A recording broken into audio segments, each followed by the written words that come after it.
A holiday devoted to eating, drinking, dancing and assorted pagan rituals. Swedish Midsummer is second only in significance to Christmas.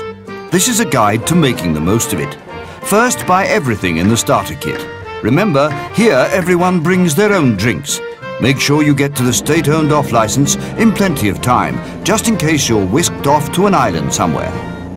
This is downtown Stockholm on Midsummer's Eve. If you can't bear the silence or being on your own, stay away from the city. Midsummer is supposed to be celebrated in the countryside surrounded by birch trees, fields and water. The first thing you have to do is to make your own midsummer garland. Avoid the kitchen at all costs. Some unfortunate soul always gets stuck scrubbing the potatoes. Then it's time for a fabulous lunch of pickled herring and new potatoes spiced with dill and chives. You drink beer and nubbe, Swedish vodka served ice cold in a shot glass. The nubbe must be consumed in the time-honoured way.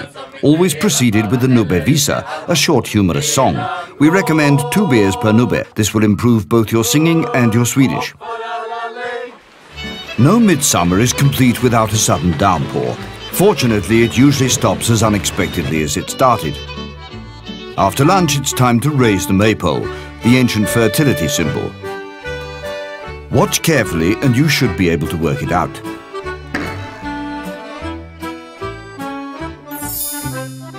The origins of Swedish Midsummer are unclear. For a millennium, it's been a celebration of summer and a fertility rite. Human sacrifices are a thing of the past, but the revelers of today are just as passionate. Like many Swedish traditions, the why is less important than the how. Now the dancing begins. Everyone knows small grudorna, the little frogs. Locking your hands on your lower back and jumping like a frog may seem strange, but for at least one day of the year, it makes perfect sense to Swedes. It won't take long to master the dance steps. Swedes can do it in their sleep, and with a bit of practice, so will you. The humiliation by dance is mercifully short-lived, and you can count on your host to console you afterwards with a piece of strawberry cake. Next, it's time to get physical, which means tugs of war, horseshoe tossing, egg and spoon races, boot throwing or apple bobbing. Since everyone takes part, you don't have to be embarrassed should you make a fool of yourself. One note of caution, keep an eye on Grandma. This sort of thing brings out her ruthless streak. All this strenuous exercise calls for some real food. Time for a barbecue.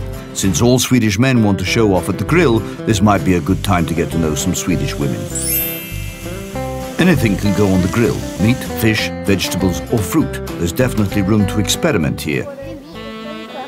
Once you've eaten, you either have a quiet night, a sauna, a swim, a few drinks, pause for reflection, or you hit the dance floor with new and old friends. Be sure to listen to some dance band music before Midsummer so you know what to expect. It takes a bit of getting used to. If you're lucky, there will be some ABBA too. Generally speaking, Swedes are somewhat reserved. Tonight is the exception. Midsummer Eve is a night for romance. If you don't find or already have a partner, pick 7 different flowers, put them under your pillow, and according to legend, you will dream of the person you will marry. If you don't, you probably picked the wrong flowers. At Midsummer, the sun never completely sets. This is the longest day of the year. From now on, it only gets darker. But there will be a baby boom to brighten up March.